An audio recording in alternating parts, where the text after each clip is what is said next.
Well, here's the route on which Mark Cavendish is looking to double up in Montpellier today. 176 kilometres, setting out from Aix-en-Provence on a route that's flat, hot and likely to be windy.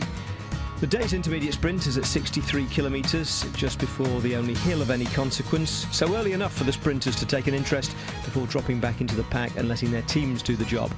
And the main job today could well be battling the Mistral. It was a stage like this that split the main field in 2009 and cost Alberto Contador time.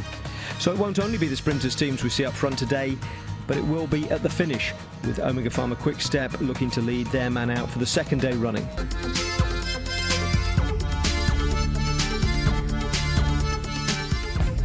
As you can see, there are some obstacles on today's course, but they're all outside 2.5 kilometres to go. From there, it's a wide sweeping bend that takes them to a straight wide road all the way to the finishing line.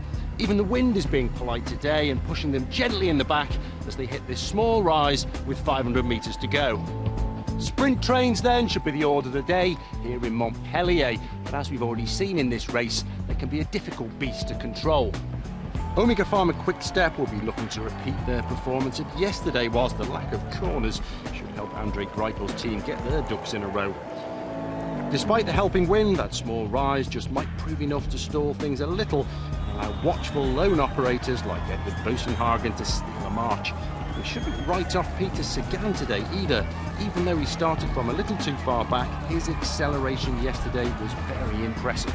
Regardless of all that, though, today has Cavendish written all over it, and we know what usually happens when he gets into his stride. The only question remaining is, can Lotto Belisol get their act together and challenge the might of the Manxman?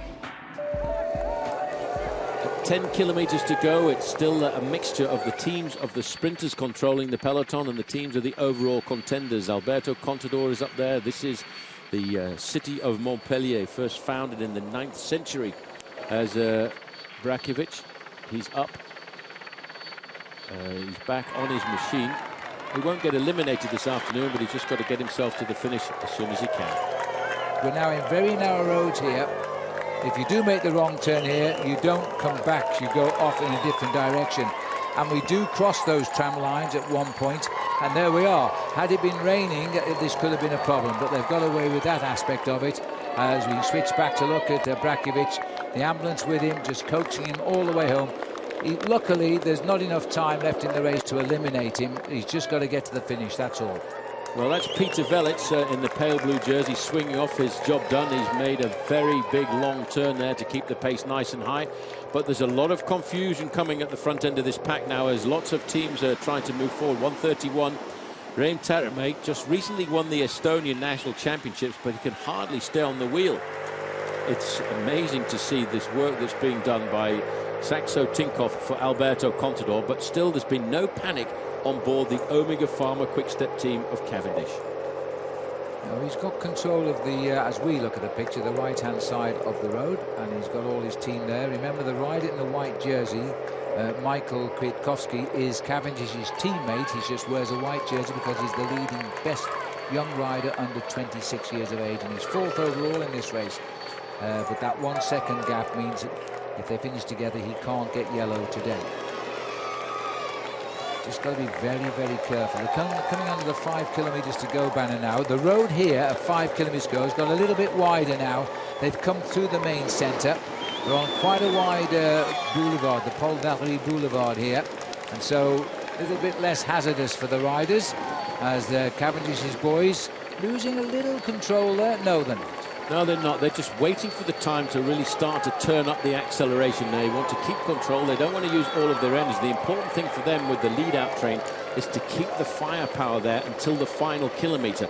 The idea would be to have 3 men left at the 1 kilometre to go banner, and then eventually put Kurt Skedemans in front of Mark Cavendish inside of 500 or 600 metres to go, and then with a kind of a slingshot effect out of the slipstream of Kurt Skedemans, allow Cavendish to try and get his victory again.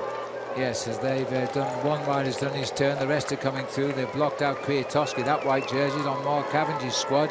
He's looking for the riders' pacemaking now. The Lotto Belisol have moved through on the far right, and they are the riders riding for Andre Greipel. Sagan has not moved. He's at the end of the team in the lime green colours.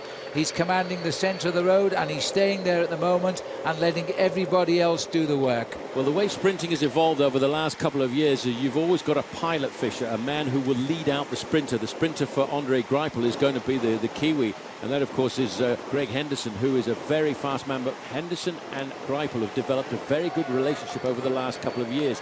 Mark Cavendish has only just started riding with Gert Stegemann, so they're still in a little bit of a learning process. Sagan is riding in the middle of the pack there, keeping himself away from the wind, which will use up a little bit of his energy. He's waiting for the last moment to organise his lead-out train. Well, one thing is for sure now, the speed here these riders are applying is putting the win in the first 15 to 20 at the moment. The rest are actually just hanging on, and we've seen some of the teammates now have done their big turn, slide to the field. I just saw the Polish time trial champion Bodnar go off. He's a teammate of Sagan. He's done his pacemaking at the front. He's now behind the race, underneath 3 kilometers to go. At these speeds, about 2 minutes and 55 seconds to the finish today. As these boys now, and I take my hat off to Argo Shimano, this is a very young team, and they're trying now to get Marcel Kittel up for the sprint win. Well, we talk about all the tactics of different teams. Teams come to the Tour de France for different reasons. You've got the Team Sky looking for Chris Froome. Argos Shimano have come here for just one reason. Well, two, I suppose. You've got Marcel Kittel and John Degenkolb. They've got two very, very good sprinters. They've built a team for the flat stages. This is an important thing for them. They've already got one stage victory under their belt, and they have now got control inside of 2.5 kilometers to go. Well, they've just lost another man, and that's one man less to take them to the line. So these riders are going to do 500 meters strings at the front here to try and keep Kittel off it until the last 200. They're just checking each other out to see who's breaking. Interesting to see this by Argus Shimano, because the other teams are allowing them to do it just now as we're heading under 2 kilometers. But queuing up behind them now is the Lotto Belisol lead-out train. At the back end of that train is Andre Greipel. On Andre Greipel's wheel, you can just see every now and again popping around the green jersey. That is Peter Sagan. I think Adam Hansen is in there at the moment from Queensland, the Australian, on Lotto Belisol. As there's now a little move coming up on the outside, back on Soleil. Sky sitting in the middle. They'll be trying to get Boysenhagen through. The yellow jersey of Gerrans is just obscured on our right of the picture here, and he's in a very, very good position, and with him is Daryl Impey. Well, they've got Lotto Belisol controlling now, just a little bit further back, ducking and diving without a teammate to look after him now is Mark Cavendish. He's going to have to freelance this here this afternoon as they go inside of 1 kilometre to go. Under the bridge, they come out the other side. They're still continuing it at just about 40 miles an hour here now as Lotto Belisol are trying to wind this one up for Andre Greipel. He's tucked into fourth wheel. The team are in perfect position. Mark Cavendish, as Paul said, he's going to have to do some dodging, and this is not looking good at 500 metres to go. Cavendish is now, Stegman's on his wheel. Stegman's in blue. He's trying to lead Mark Cavendish out the mess. Kittel is trying to come, but is this going to be the day for Greipel? He's going to have to break pretty soon. He's leaving it as late as he can, but Sagan is locked on to Greipel now. Cavendish is locked on to Sagan. They are coming up at 250 metres to go. Now Cavendish is going on the shoulders of Sagan. Greipel on the left of the picture. Is this going to be Andre, the man we call the gorilla first today? As Andre Greipel comes towards the line, he gets his desserts in the end. Sagan gets second, possibly Kittel third. Cav may have been there in fourth place. And look at the chaos behind him. Cavendish had to freelance it. He was looking for a way round, but he just could not quite get the gap. He knew at this point that he was beaten, and psychologically he started to turn off the speed. Locked into the slipstream there of Greipel is Peter Sagan in the green jersey, and Kittel just comes past Cavendish there, giving himself the third place finish, and Cavendish in fourth. He was, and there's confirmation of it. Then came Juan Jose Lobato, Alexander Christoph, Jose Joaquin Rojas and Danny Van Poppel. So far, so routine as far as stage results go, but there was something else going on behind. Orica Green Edge's sprinter Daryl Impey wasn't a factor in the result. He finished 13th, but there was a 5-second gap between that group going for the stage win and the main field, in which came all the big favourites, along with Impey's teammate Simon Gerrans in the yellow jersey.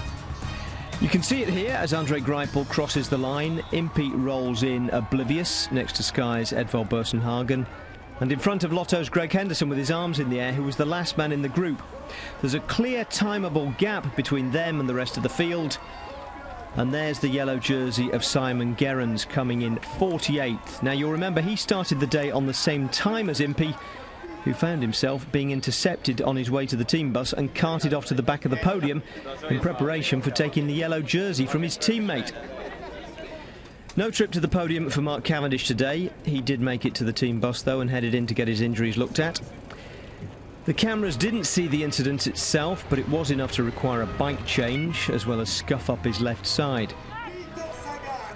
And while Peter Sagan was on the podium to receive the green jersey, with Andre Greipel now second behind him, a cleaned-up Cavendish came out onto the team bus steps to tell us what had happened. Just come round a roundabout, it was tight, front wheel went and we ended up on the road. Do you think you've lost the sprint because of the crash? Not necessarily. I think there's a lot of factors. I think for sure crashing didn't help. Yeah, it took a lot of energy to get back. You can't say for sure though, you know, Andre was really strong today. I guess of course you must be very disappointed today.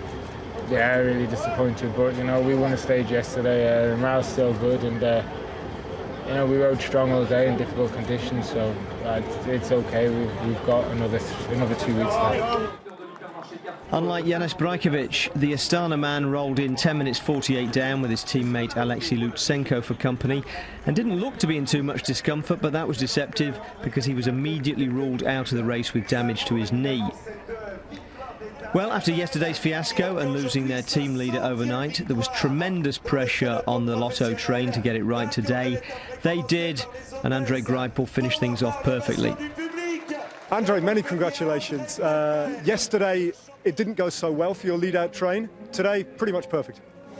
Oh, I think it was a textbook how we did it today. It was even for me hard to stay on the wheels, and there, I think we had the strongest team, and I had the best support to go to the finish today.